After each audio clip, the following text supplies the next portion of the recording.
الرحمن الرحيم هو الذي أنزل عليك الكتاب منه آيات محكمات هن أم الكتاب وأخر متشابهات فأما الذين في قلوبهم زيغ فيتبعون ما تشابه منه ابتغاء الفتنة وابتغاء تأويله وما يعلم تأويله إلا الله والراسخون في العلم يقولون آمنا به كل من عند ربنا وما يذكر إلا أولو الألباب. صدق الله العظيم. Verse number 7 of Surah Al-Imran.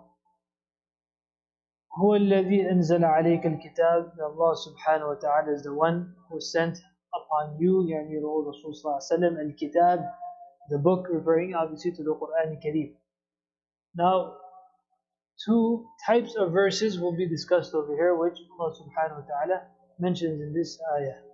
منه آيات محكمات. Certain verses of the Quran Kareem are muhkamat.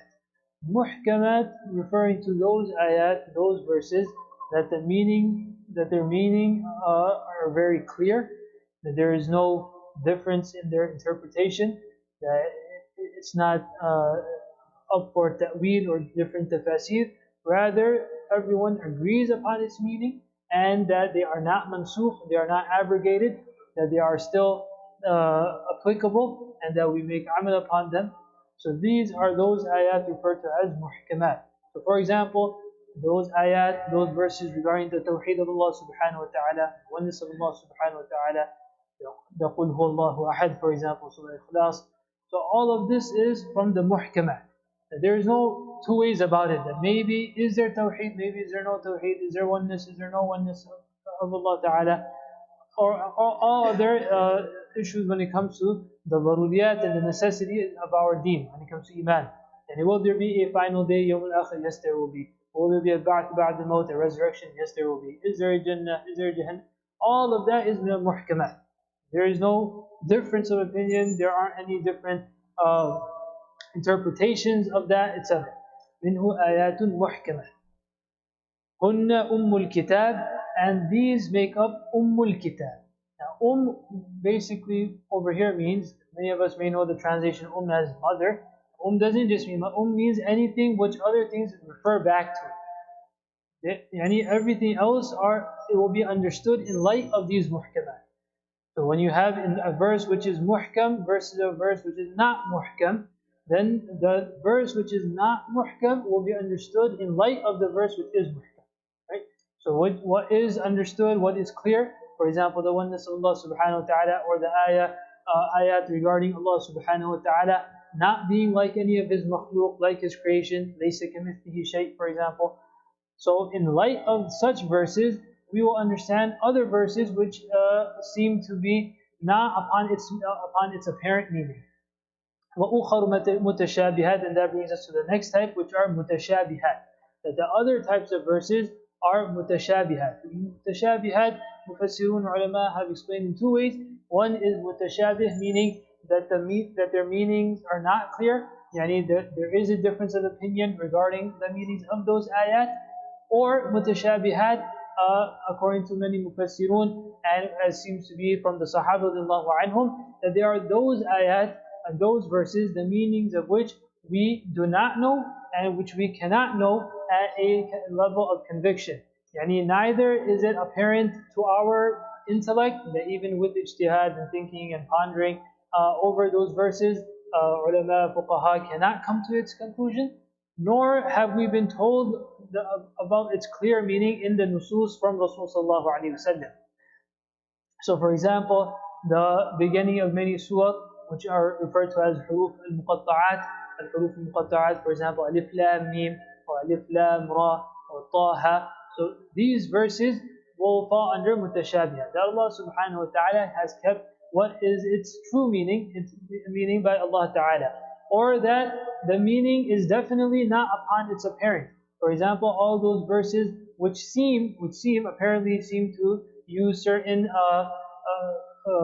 tashbih for Allah Ta'ala, that maybe a yad is attributed to Allah Subhanahu wa Ta'ala, which literally translates as hand. Now obviously, we know that where you have the ayah, the verse which is muhkam, لَيْسَ كَمِثْلِهِ شَيْءٍ, that nothing is like Allah Ta'ala. Allah Ta'ala is not like His creation. Or قُلْ هُوَ اللَّهُ أَحَدٌ, that Allah Subhanahu wa Ta'ala is above ajza and having different portions and parts.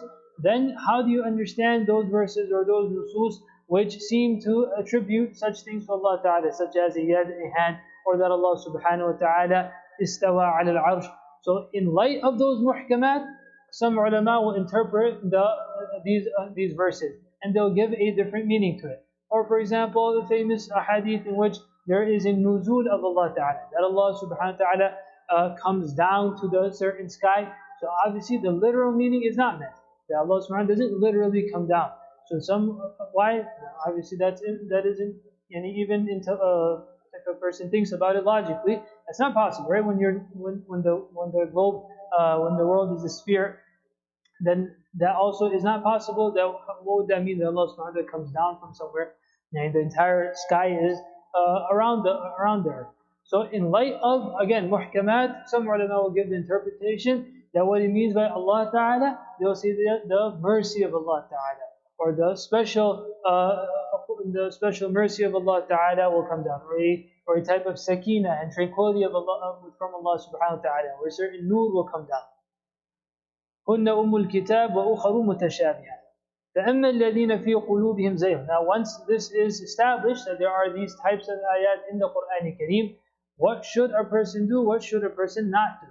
فأما الذين في قلوبهم زيغ, those that have crookedness in their heart, and they do not want to believe and they do not want to understand their deen, and the only thing they want is fitna and causing corruption. فَيَتَّبِعُونَ مَا تَشَابَهَ مِنْهُ, they go behind those verses and those nusus which discuss the mutashabihat. And what we're supposed to do is to say that whatever is mutashabih, that is up to Allah Ta'ala.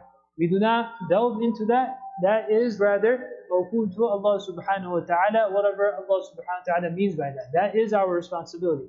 Rather, these people, what they do, those that desire crookedness and those that have deviance in their hearts, فَيَتَّبِعُونَ مَا تَشَابَهَ مِنْهُ, they always want to discuss these things. And things which are beyond your capacity, which you don't need to, nor have you been made responsible of understanding them, they still like to go and discuss such things. فَيَتَّبِعُونَ مَا تَشَابَهَ مِنْهُ. The Quran Kareem says, why do they do this? ابْتِغَاءَ الْفِتْنَةِ.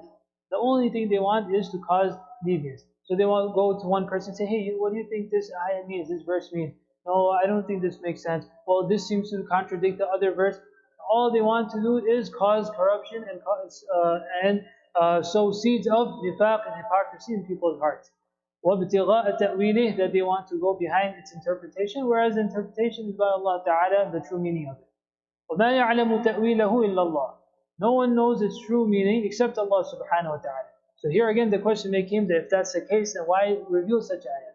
The point of revealing such ayat is that our iman should be that what we've been asked to discuss and delve in, that we do delve in, and the test over here is what you've been told not to delve in, you do not delve in. That is the test.